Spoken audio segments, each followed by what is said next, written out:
Fully पढ़ें, इसको हम कहते हैं जेंडर। जेंडर में अगर जाएंगे तो 3 जेंडर हैं। पहला मैस्कुलिन अर्थात मेल, दूसरा फेमिन अर्थात फीमेल, तीसरा न्यूट्रल अर्थात नपुंसक अवस्था।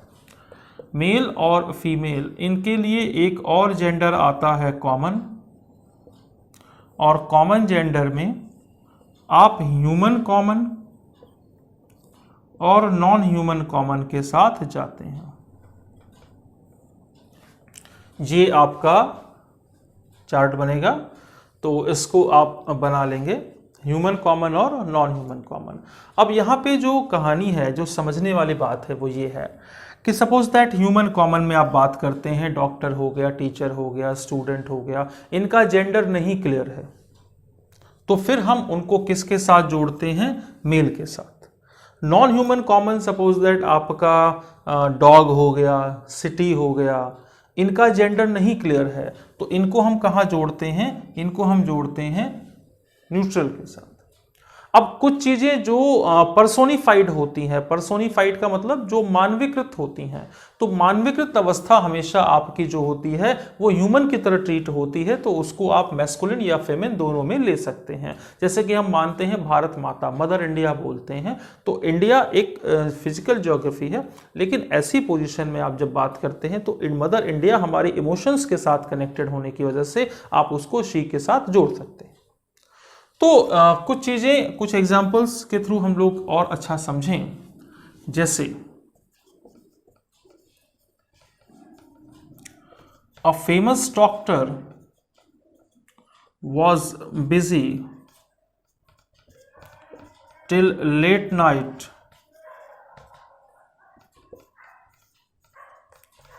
इन हर क्लिनिक। तो बेटा यहाँ पे हम ये समझाने की कोशिश कर रहे हैं कि जो हर आया है वो किसके लिए आया है?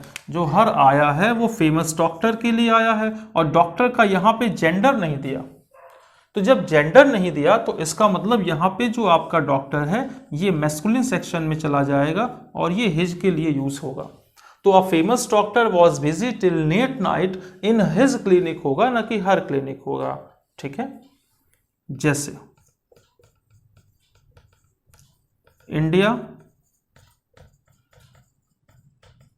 should recheck its या हर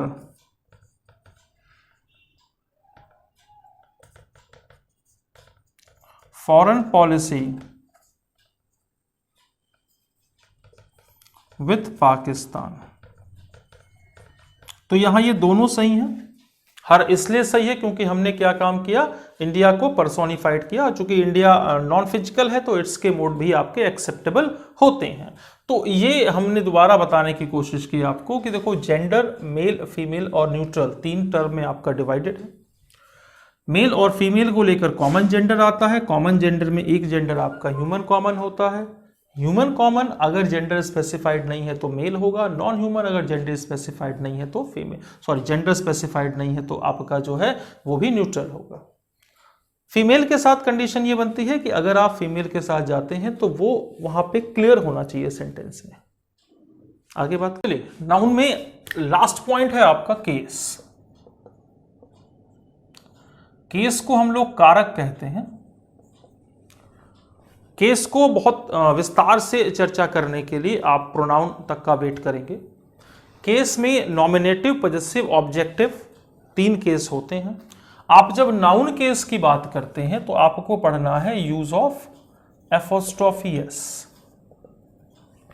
और एपोस्ट्रोफी एस के साथ जब जाएंगे तो इसका मतलब हो जाता है का, के और की। ठीक है भाई। अब एपोस्ट्रोफी एस अगर पढ़ना हो तो आपको समझना पड़ेगा पहला पॉइंट कि apostrophe S is used with singular noun form while apostrophe with plural form to show the relation between living to living,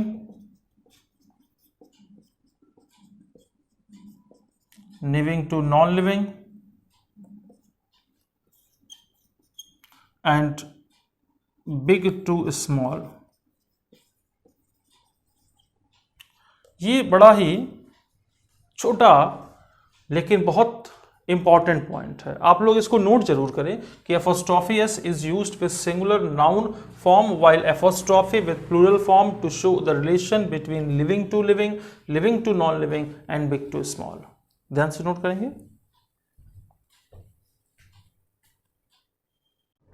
तो बेटा आपने नोट किया और जरा सोचो, हमने क्या बताया आपको कि एपोस्ट्रॉफी एस सिंगुलर फॉर्म के साथ आएगा और पहली चीज की नाउन के साथ आएगा, यानी नाउन को छोड़कर एपोस्ट्रॉफी एस किसी भी दूसरे पार्ट्स ऑफ स्पीच के साथ यूज नहीं होगा। इस पॉइंट को बहुत केयरफुली मेंशन कर लो कि नाउन को छोड़कर except the noun apostrophe S will not be use with any other parts of speech.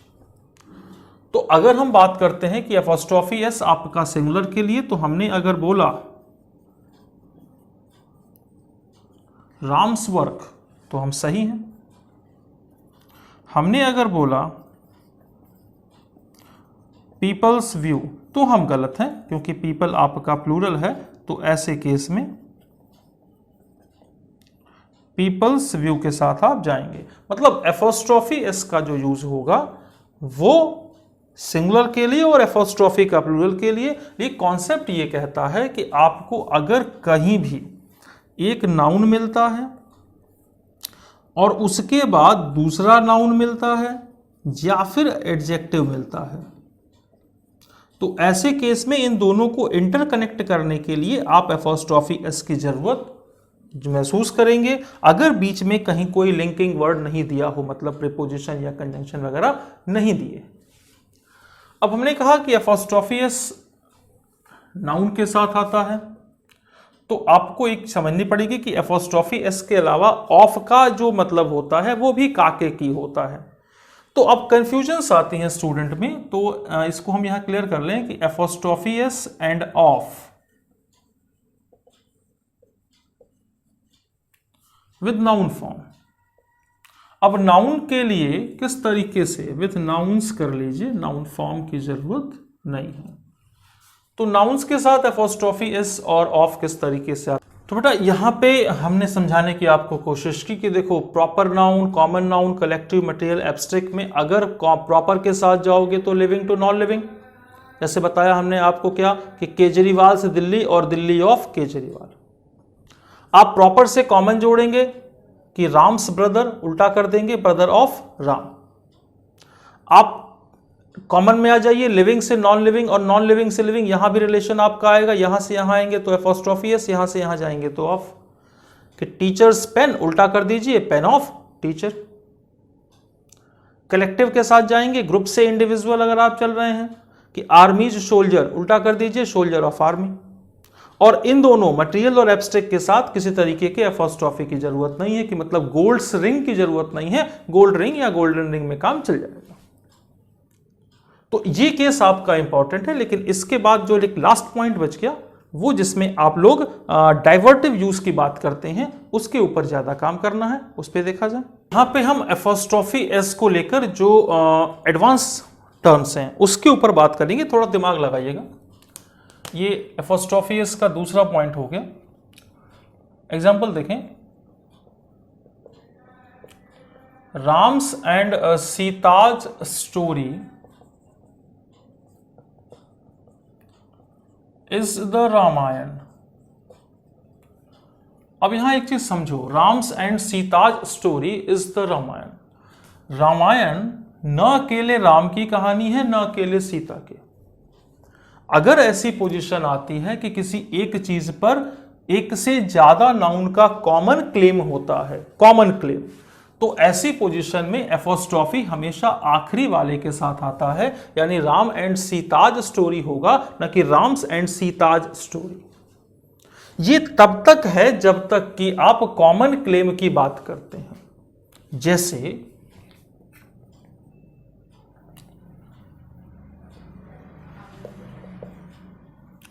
Mrs Gupta's and Mr. Gupta's son has a gun. अब हम सन को जोड़ रहे थे मिस्टर और मिसेस गुप्ता दोनों के, तो ऑब्वियसली औलाद के ऊपर माँ बाप दोनों का दावा जाएगा। यहां पे मिसेस गुप्ताज में से आप एपोस्ट्रोफी एस हटाकर इसके साथ जाएंगे कि Mrs Gupta and Mr Gupta's son has a gun. बड़ी सिंपल और छोटी सी कहानी है, ये आपको ध्यान से समझना पड़ेगा। कुछ और मोड देखते हैं। हाँ, अब थोड़ा सा एक और एग्जाम्पल देखें कि India's view on Kashmir is differ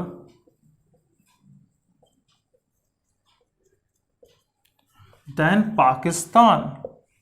अब पाकिस्तान को किसके साथ जोड़ रहे हैं? व्यू के लिए। तो इंडिया और व्यू को जोड़ने के लिए तो एपोस्ट्रोफी एस था, लेकिन पाकिस्तान और व्यू को जोड़ने के लिए कुछ नहीं था। तो ऐसी कंडीशन में आप क्या काम करेंगे?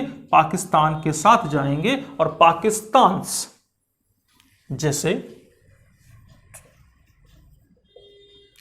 मिस्टर मोदी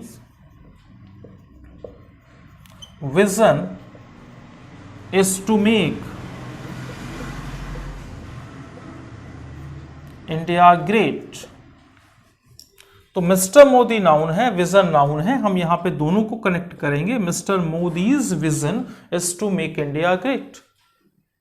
तो यहां पे डाइवर्ट केस बनता है, ध्यान से और समझते रहेंगे। जैसे you are not my son but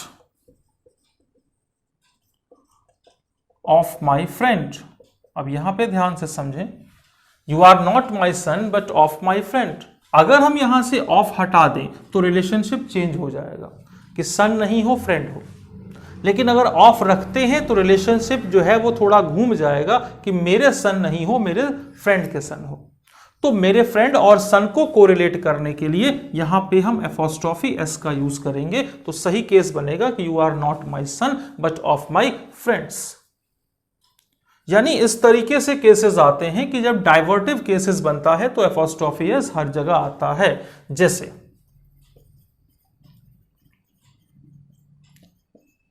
someone's else work can't be yours। तो someone else ये पूरा वर्ड है, इसके साथ आपको वर्क जोड़ना पड़ा, नाउन है, तो यहां से आपका ये खत्म हो जाएगा। someone else work can't be yours। तो भैया जितनी बार आप डाइवर्ट करते हैं रिलेशन को उतनी बार एपोस्ट्रोफी एस आता है। एपोस्ट्रोफी एस जब भी यूज होगा तो कॉमन क्लेम में लास्ट में यूज होगा, और अगर कंपाउंड नाउन है जैसे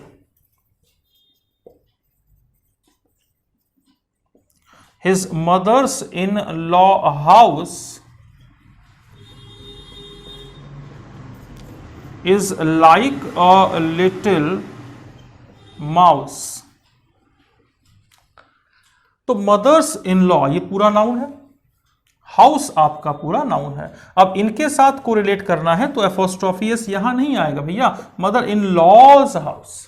हाँ, प्लूरल बनाना होगा तो यहां जरूर आएंगे। तो बेटा ये हम लोगों ने नाउन से रिलेटेड जितने भी टर्म्स और कॉन्सेप्ट थे वो पढ़ने की कोशिश की, समझने की कोशिश की, और उसमें काफी हद तक सक्सेस भी रहे। अब बारी है क्वेश्चनरीज की, अब बारी है क्वेश्चंस की जो कि आपके पेपर में ऑलरेडी पूछे गए हैं। तो तैयार रहिए, क्वेश्चन में मिलते हैं।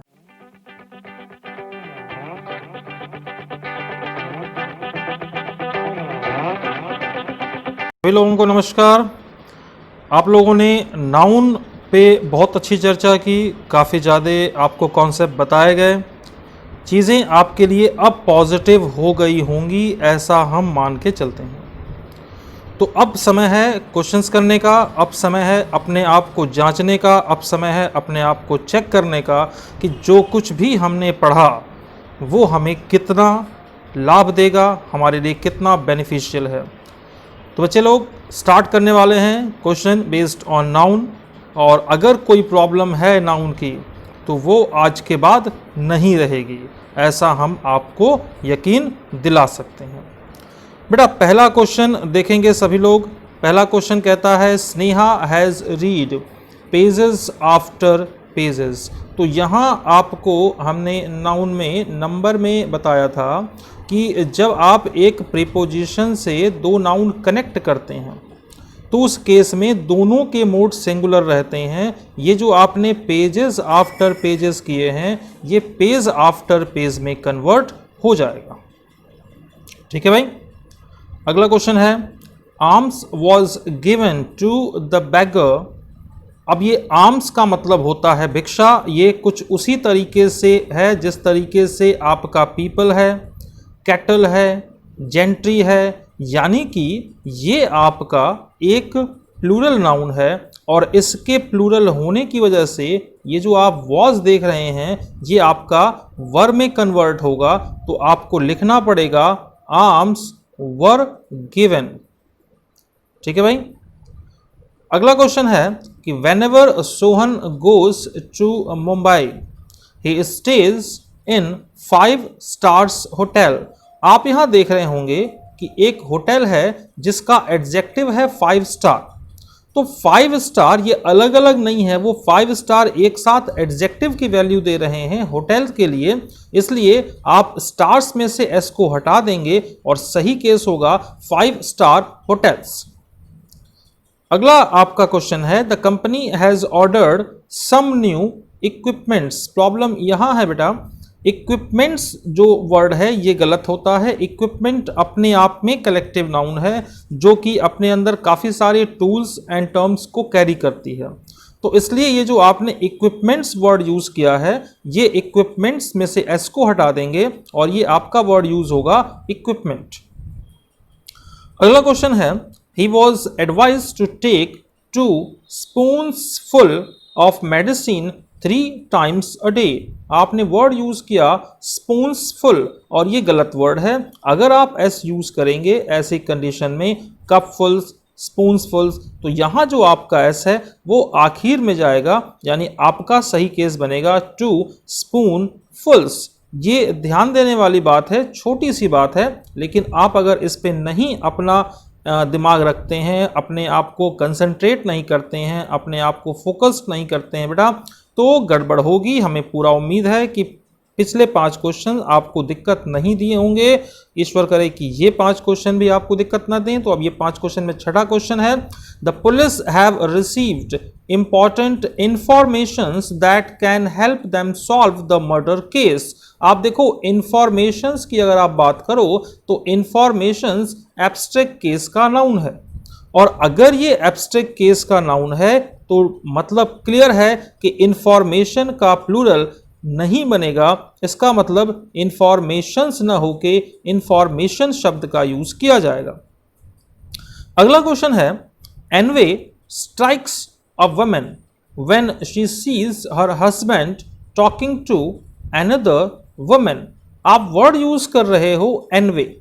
एनवे शब्द का मतलब होता है ईर्ष्या करना या जलन करना, लेकिन ये तब होता है जब आप किसी की संपत्ति पे जलन करते हैं, किसी के पास कोई प्रॉपर्टी है। जैसे कि हम लोग देखते हैं कि यार पड़ोसी के घर में कार आ गई तो हम ईश्वर से मनाते हैं कि हे प्रभु एक काम कर, आज रात बिजली गिरे और इसकी जो कार है ना, इसकी कार ऑटोमेटिकली क्या हो जाए कि इसकी कार पे बिजली गिरे और कार जल जाए। ये पोजीशन एनवे का होता है। लेकिन जब आप पोजीशन या किसी से रिलेशन में आप ईर्ष्या फील करते हो तो वहां जो वर्ड होता है वो एनवे नहीं होता, वहां वर्ड होता है आपका jealous, JEALOUS, jealous. Jealous word का आप यूज करेंगे एनवे वर्ड के बदले। तो यहाँ पे जो प्रॉब्लम थी वो आपका एनवे शब्द के बदले जेलस। और हम एक चीज और कहेंगे बेटा, जब कुछ बताया जा रहा है तो 100% आपकी कॉपी और पेन आपके पास होनी चाहिए, आपको नोट करना है। अगर आप ऐसा नहीं करेंगे तो आप अपना बहुत बड़ा नुकसान करेंगे। ठीक है बच्चे। अगला question, 2 summons have been issued by the court but Sohan has not yet appeared before the court। Summons शब्द जो है ये आपका ऐसा वर्ड है जो बेसिकली वर्ब का काम करता है। जब टू लगा दिया तो आपको नाउन की रिक्वायरमेंट है ना कि वर्ब की, तो इसमें आप थोड़ा सा स्पेलिंग चेंज करेंगे और आप स्पेलिंग जो करेंगे वो करेंगे टू सम्मन्स, यानी SUMMONES। यहाँ पे आप N के बाद E जोड़ दीजिए, SUMMONES, ये सम्मन्स करेंगे। इसका मतलब होता है आधिकारिक बुलावा, और ये नाउन हो जाएगा, तो इसलिए जो प्रॉब्लम है वो पार्ट फर्स्ट में है। अगला क्वेश्चन है, sheeps are economically very useful and so they are reared for wool and meat. बेटा शीप जो है ये कैटेगरी है पूरी, जिस तरीके से पुअर्स की कैटेगरी नहीं होती, रिचेस की कैटेगरी नहीं होती, शीप्स की भी अपनी एक कंप्लीट कैटेगरी है जिस पे एस लगाने की जरूरत नहीं है, यानी आप शीप्स न करके शीप शब्द का यूज करेंगे। प्रॉब्लम यहां पे है। तो जो कंप्लीट कैटेगरी को रिफ्लेक्ट करते हैं वर्ड, वहां पे आप उनका प्लूरल नहीं बनाते, इस बात का आप ध्यान रखेंगे। अगला क्वेश्चन है, all the evidences were against him and he was held guilty. Evidence जो शब्द है ये एब्स्ट्रैक्ट केस का नाउन है। एविडेंस शब्द का मतलब होता है साक्ष्य। अब एब्स्ट्रैक्ट केस के नाउन को आप प्लूरल में कन्वर्ट तो नहीं कर पाएंगे। जब प्लूरल में कन्वर्ट नहीं कर पाएंगे तो ये ऑल द एविडेंसेस में से एविडेंस कीजिए, यानी एस को हटा दीजिए, आपका केस बनेगा ऑल द एविडेंस, न कि ऑल द एविडेंसेस, सभी साक्ष्य न कि सभी साक्ष्यों। ऐसा अगर कुछ करोगे तो आप इंग्लिश के साथ बहुत बड़ा अत्याचार करोगे, और इंडिया में इंग्लिश पे अत्याचार करना मतलब अपने आप को मुसीबत में डालना। फिलहाल अगला क्वेश्चन है, statistics shows that there is going to be a big economic slowdown. Statistics जो शब्द होता है ये आंकड़े होते हैं जिसमें कि बहुत सारे आपके जो डाटा होते हैं वो कलेक्टेड होते हैं। ऐसे केस में इनकी जो वैल्यू होती है वो प्लूरल होती है, और अगर इनकी वैल्यू प्लूरल है तो ये जो आपका शोज लगा है ये भी प्लूरल हो जाएगा, और शोज में से आप एस को हटा देंगे, यानी आपका सही केस होगा statistics show that there is nothing to be a big economic slowdown. ये थोड़ा सा जो लिखने में हो जा रहा है वो आप साउंड से क्लियर कर लीजिएगा, वॉइस से क्लियर कर लीजिएगा। हम कोशिश करेंगे कि इसको जितना इम्प्रूव कर सके, चूँकि हमारे लिए टेक्नोलॉजी नई है, लेकिन फिर भी हम कोशिश कर रहे हैं कि हम इसके यूज टू हो सकें। Orders for his father has been issued by the ministry. अब बेटा ऑर्डर्स अगर है तो प्लूरल है, और अगर नाउन प्लूरल है तो यहां जो हैज है ये आपका प्लूरल होगा। हैज बीन इशूड के बदले हैव बीन इशूड शब्द का प्रयोग किया जाएगा। अगला question, a series of matches are being played in Wankhede stadium. हालांकि कोरोना वायरस से आजकल सब कुछ बंद है, किसी स्टेडियम में कोई मैच नहीं हो रहा। फिलहाल अगर आप सीरीज ऑफ मैच की बात करते हैं तो मैचेस की बात नहीं कर रहा है, यहाँ पे सब्जेक्ट जो है आपका वो सीरीज है। अब सीरीज जो है आपका कंप्लीट यूनिट है, नाउन है, और ऐसी पोजीशन में आप आर के बदले जो है इस शब्द का प्रयोग करेंगे, तो ये आपका आर यहाँ गलत था। और series of matches are being played होगा, न कि इज बीइंग प्लेड होगा, न कि आर बीइंग प्लेड होगा।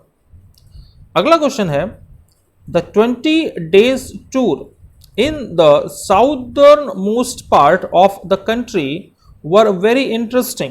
सब्जेक्ट समझो, नाउन है आपका 20 days tour, यानी कि 20 दिनों की यात्रा, और ये कंप्लीट यूनिट है। इस केस में आपका नाउन सिंगुलर बना रहा है, तो फिर आप जिस वर्ब के साथ जाएंगे, ये जो आपका वर्ब है, ठीक है, ये आपका वर के बदले वॉज हो जाएगा। ठीक है भाई, बात क्लियर हो रही है।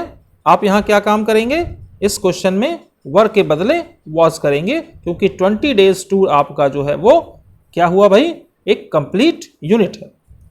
अगला है, Sara has given me 6 dozens pens. अब ये डजन अपने आप में एक वर्ड है जिसका मतलब जिसके अंदर 12 इकाइयां आती हैं। अब डजन का डजन्स बनाना मतलब डबल प्लूरल बनाना, जो कि सुपरफ्लूस है।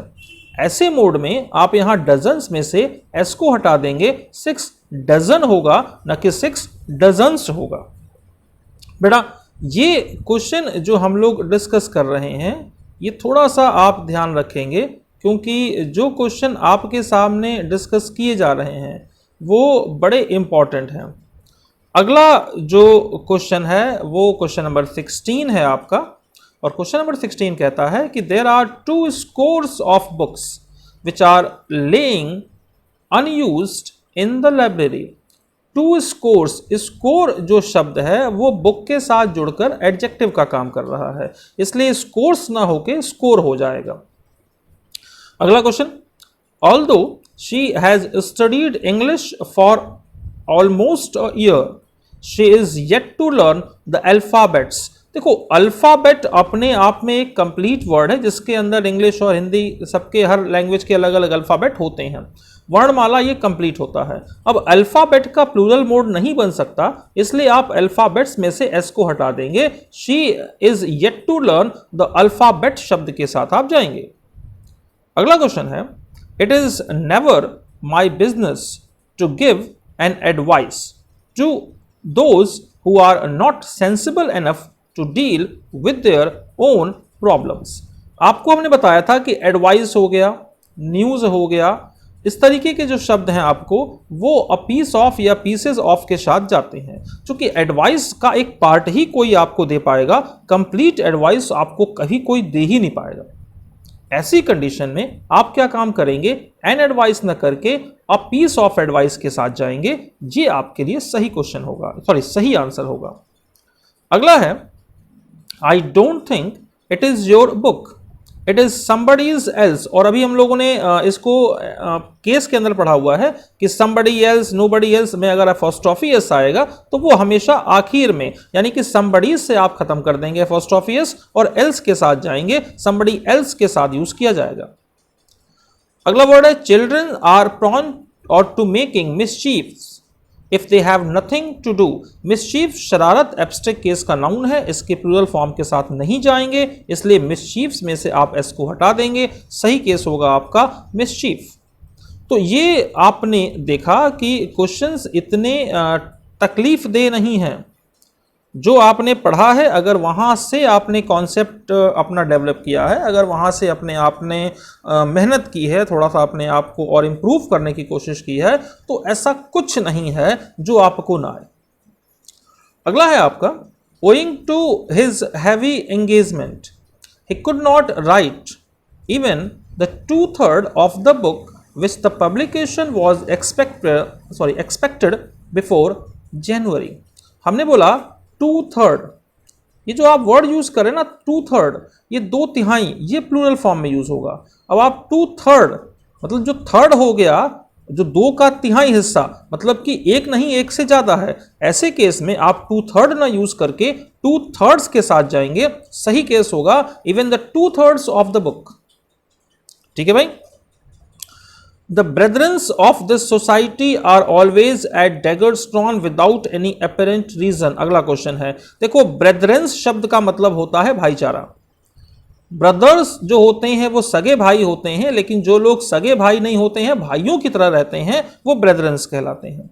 अगर आप इस वर्ड को उठाएंगे तो ये एब्स्ट्रैक्ट केस का नाउन है, और ये एब्स्ट्रैक्ट केस का नाउन है जो हमेशा सिंगुलर है। लेकिन यहां जो आप वर्ड यूज कर रहे हैं आर, ये ब्रेदरन्स के अकॉर्डिंग चलेगा, तो ये इज हो जाएगा। The brethrens of this society is always at daggers drawn का यूज किया जाएगा।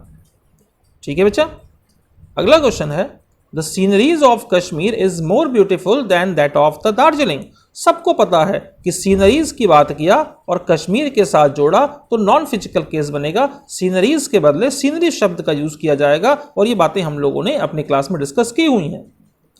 अगला क्वेश्चन है, he has ordered bricks for the proposed hotel and बार।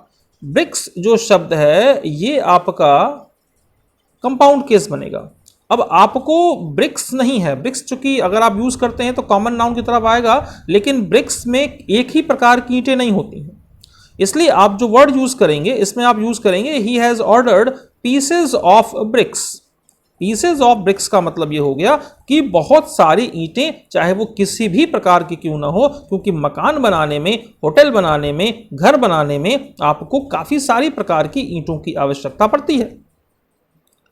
अगला क्वेश्चन है, he does not cut paper with blade but with scissor. और हमने आपसे बताया था कि सीजर हो गया, स्पेक्टिकल हो गया, ट्राउजर हो गया, ये सारे आपके प्लूरल होते हैं। या तो आप सीजर्स कर दीजिए या फिर अ पेयर ऑफ सीजर्स कीजिए। ध्यान से समझिएगा इस चीज को कि जितना आपको पढ़ा दिया जाता है, आई रिपीट, जितना पढ़ा दिया जाता है उसके बाहर से किसी भी पेपर में कोई भी क्वेश्चन नहीं पूछता। तो आप अगर ढंग से क्वेश्चन सीरीज किए हुए हैं, आपने क्लास को ढंग से किया हुआ है, आपने टेस्ट सीरीज पे आप गए हुए हैं, आपने पीडीएफ को ढंग से पढ़ा हुआ है, ऐसी कोई ताकत नहीं है जो तुमको इस सेक्शन में कमजोर कर दे। अगला चैप्टर बहुत इंपॉर्टेंट है, ध्यान से पढ़िएगा और इस चैप्टर के और भी क्वेश्चंस लगाने की कोशिश कीजिएगा जिससे कि आप अपने आप को कॉन्फिडेंट महसूस कर सकें। तो ईश्वर आपका भला करे। मिलते हैं।